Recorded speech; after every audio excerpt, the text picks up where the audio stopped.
عرب کی ایک معصوم لڑکی جمیلہ کا دردناک واقعہ اس طرح مذکور ہے کہ ایک آدمی لمبے سفر پر جاتے وقت اپنے حاملہ بیوی سے کہتا ہے کہ میں لمبے سفر پر جا رہا ہوں، اگر میرے جانے کے بعد لڑکا پیدا ہوا تو یہ رقم لو، اس کی تعلیم پر خرچ کرنا، اس کو پڑھانا لکھانا، اور اگر لڑکی پیدا ہوئی تو اس کا گلا گھونٹ کر مار دینا۔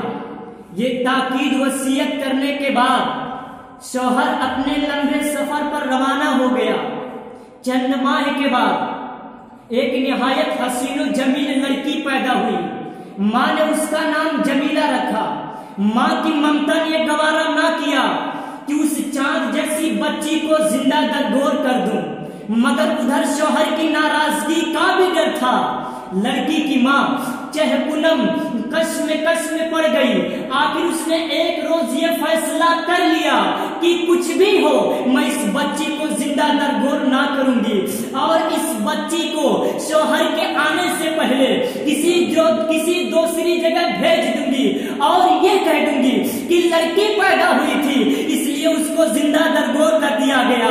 7-8 سال کے بعد شوہر اچانک آ گیا، دیکھا کہ اس کے آنگن میں ایک حسین و جمیل لڑکی کھیل رہی ہے۔ بیوی کو اتنا موقع نہ ملا کہ اس چاند جیسی بچی کو چھپا سکے۔ شوہر نے پوچھا، 7-8 سال کے بعد شوہر اچانک آ گیا، دیکھا کہ اس کے آنگن میں ایک حسین و جمیل لڑکی کھیل رہی ہے۔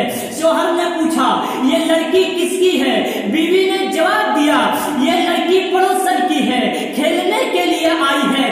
شوہر نے کہا، وہ ماں باپ کس قدر خوش نصیب ہے جن کے گھر یہ چاند جیسی بچی پیدا ہوئی ہے، اور کس قدر میٹھی میٹھی باتیں کرتی ہے۔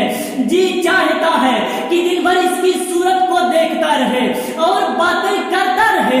بیوی نے جب دیکھا کہ شوہر کے دل میں اس لڑکی کی محبت سما گئی ہے تو ہمت کر کے کہا، یہ چاند جیسی بیٹی آپ ہی کی بیٹی ہے۔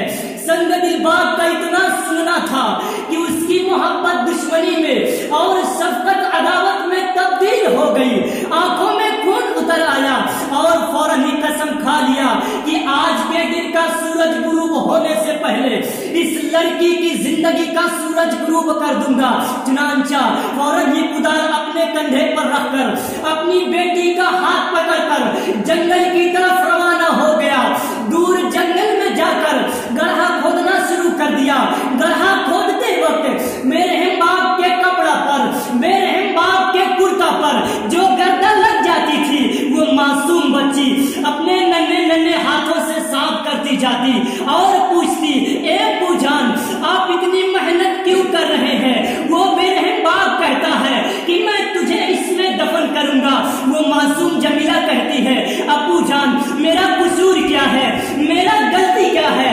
وہ میرے ہم باپ کہتا ہے کہ تیرا قصور یہ ہے کہ تو دنیا میں کیوں آئی، تجھے دنیا میں زندہ رہنے کا حق نہیں۔ وہ معصوم جمیلہ باپ کی داڑھی سے گردہ جھاڑتی جاتی اور کہتی جاتی، ابو جان مجھے دفن نہ کریے، میں بھیک مانگ کر کے مزدوری کر کے اپنا پیٹ بھر لوں گی، مگر آپ سے کھانا نہ مانگوں گی۔ اے ابو جان میں زندگی بھر کنواری رہوں گی، مگر آپ کو کسی کا داماد نہ بناؤں گی۔